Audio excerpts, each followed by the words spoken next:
आम को फलों का बादशाह कहा जाता है। आफताब अदब उर्दू मिर्जा गालिब को भी आम बहुत पसंद थे और आम से जुड़े उनके बहुत से किस्से और लतीफे मशहूर हैं। ये फल गर्म इलाकों में पैदा होता है। पाकिस्तान का आम अपनी लज्जत और मिठास की वजह से दुनिया भर में मशहूर है। ये गिलगित बल्तिस्तान में पैदा नहीं होता, ताहम दुगनी कीमत पर ही सही बआसानी हर जगह दस्तयाब होता है। किसी दूसरे फल का आम से कोई मुकाबला बनता ही नहीं। इसके बारे में इतना कहा जा सकता है कि आम आम है। रही खुबानी की बात, तो वो सर्द पहाड़ी इलाकों में पैदा होती है और पसंदीदगी का एक वसी हल्का रखती है। इसके बावजूद बादशाह की बादशाहत में उसकी कुछ नहीं चल सकती, लेकिन उसके अंदर आम के आम गुठलियों के दाम वाली ज़रबुल मिसल को ललकारने की पूरी सलाहियत मौजूद है। जब किसी काम में बहुत ज्यादा फायदा हो तो इस ज़रबुल मिसल का इस्तेमाल किया जाता है। जिन लोगों ने अपने माहौल के मुताबिक उर्दू के जखीरे में काबिल कदर इजाफा किया, उनके पेश नजर आम न होता बल्कि खुबानी होती, तो इस ज़रबुल मिसल में खुबानी की गुठली, उसके सख्त छिलके और तेल सब का तज़किरा मनफात के जेल में होता। याद रहे कि हम खुद भी आम के रसिया और खैरखा हैं, इसलिए हमारी जसारत को बढ़ा दिया है फकत ज़ेब दास्तां के लिए समझकर बख्श दिया जाए। रही आज के महंगाई के दौर में आम खरीदने और खाने की बात, तो आम कोई आम फल तो है नहीं जिसे हर कोई खरीद सके। इसकी कीमत आम आदमी की दस्तरस में नहीं होती, इसलिए गरीब सिवाय ललचाई नजरों से देखने और ख्याली मजे उड़ाने के कुछ नहीं कर सकते। इसके बरक्स हमारी खुबानी बिला तफरीक सबकी दस्तरस में है। यूं खुबानी आम से बेहतर है। वैसे भी बकौले शायर, दूर के चांद से मट्टी का दिया ही बेहतर, जो गरीबों ने सरे शाम जला रखा है। खुबानी और गिलगित बल्तिस्तान आज भी एक दूसरे के रंग में रंगे हुए हैं। आज भी आप कहीं जाएं, किसी दरख्त पर खुबानी के फल पके हुए नजर आए और जी ललचाने लगे तो हिचकिचाने की कोई जरूरत नहीं। जाएं और अल्लाह का नाम लेकर तनावल फरमाएं। पूरे इलाके में कहीं भी किसी को खुबानी खाने से मना नहीं किया जाता। खुद शेर होकर खाने के बाद घर ले जाने की नियत हो तो मालिक से जरूर पूछ लें, क्योंकि मुफ्त खाने की सहूलत उसी दरख्त के आसपास ही दस्तयाब है। हाँ, एक और बात जहन में रखें कि खाने से पहले खुबानी को साफ पानी से अच्छी तरह धो लें, वरना आप पेट की मुख्तलिफ बीमारियों में मुब्तला हो जाएंगे। खुबानी गिलगित बल्तिस्तान की पहचान है।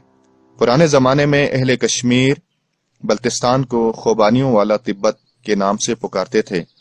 उन वक्तों में जब ये इलाके खुराक की कमी का शिकार थे, दिगर अजनास कम पड़ जाती थीं, तो उस सूरत में खुबानी ही काम आती थी। ताजा हालत में इसका फरहत बख्श फल जुज़्व बदन बनता और इसको खुश्क करके साल भर की खुराक के तौर पर महफूज भी किया जाता था। इसके अलावा माल के बदले माल के निजाम के तहत होने वाले कारोबार में खुश्क खुबानी का बड़ा किरदार होता था। खुश्क खुबानी खुश्क हालत में भी खाई जाती और जरूरत पड़ने पर इसे पहले पानी में भिगोया जाता और फिर पका लिया जाता। साथ ही उसके शीरीं पानी में सत्तू मिलाकर भी खाया जाता था। इस तरह न सिर्फ खुराक की जरूरत पूरी होती, बल्कि लोग बीमारियों से भी महफूज रहते थे। हम तक जो मालूमात पहुंची हैं, उसके मुताबिक माजी में हमारे इलाके में बीमारियां न होने के बराबर थीं। उसकी वजह यह थी कि उस जमाने के लोग खालिश चीजें खाते थे और खुबानी का इस्तेमाल ज्यादा था। पलटना, झपटना, झपट कर पलटना उन लोगों की रोजमर्रा जिंदगी का हिस्सा था। इसी बहाने उनका लहू गर्म रहता था। जाहिर है उस वक्त जरूरियात जिंदगी की फराहमी जुए शीर लाने के मुतरादिफ थी, इसलिए लोग सुबह से लेकर शाम तक सरगर्म रहते थे और अपने अहलो अयाल के लिए रोटी रोजी का बंदोबस्त करते थे। उस जमाने की यह बात बहरहाल काबिल रश्क है कि वो अपने वसाइल खुद पैदा करते थे। अपनी जरूरियात की तकमील के लिए उन्हें किसी और पर भरोसा करने की जरूरत नहीं थी। लोगों की इस खुद इन्हिसारी में खुबानी का बहुत बड़ा किरदार हुआ करता था। ताजा और खुश्क हालत में इसका फल खाया जाता। इसकी गिरी के तेल को बतौर पकवान इस्तेमाल किया जाता। गंदुम, जौ की रोटी या सत्तू के साथ खाया जाता। मेहमानों की तवाज़ा की जाती। इसी तेल से ही चिराग जलाए जाते जो घरों, गलियों और मस्जिदों को रोशन करते। सर्दियों की तवील रातों में जब लोग कहानियां सुनने जमा हो जाते तो खुबानी की गुठली का सख्त छिलका बुखारियों में जलता रहता। इसकी आग देर तक दहकती रहती थी। इस वजह से कहानियां सुनने सुनाने वालों को बराबर हरारत मिलती रहती थी। खुबानी आज भी यहाँ का महबूब फल है। आज भी इसे ज़ौक़ व शौक़ के साथ खाया जाता है। इसे खुश्क करके सर्दियों में इस्तेमाल में लाया जाता है।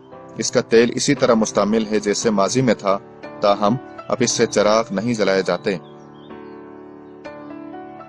आज भी लोग इसके मुआशी और तबी फवाइद के कायल हैं। जमाने की तब्दीली के साथ साथ इसकी तिजारती अहमियत में भी बहुत हद तक इजाफा हो चुका है। अब इसको खाने और इलाज मुआवजे के अलावा चॉकलेट, टॉफियों, आइसक्रीम, कॉस्मेटिक्स, मुख्तलिफ किस्म के पेस्ट, पाउडर और दीगर केमिकल्स की तैयारी के लिए इस्तेमाल किया जाता है। सारी दुनिया में इसकी तलब मौजूद है और हर गुजरते दिन के साथ इसमें इजाफा होता जा रहा है। गिलगित बल्तिस्तान को पाकिस्तान में खुबानी की पैदावार का मरकज तस्वुर किया जाता है। यहाँ हजारों टन के हिसाब से खुबानी पैदा होती है। इसमें से बहुत थोड़ा हिस्सा मकामी मार्केट में आ जाता है या लोगों की खुराक का हिस्सा बनता है, वरना ज्यादा हिस्सा ट्रकों में लाद कर बड़े शहरों की मार्केटों में पहुंचा दिया जाता है।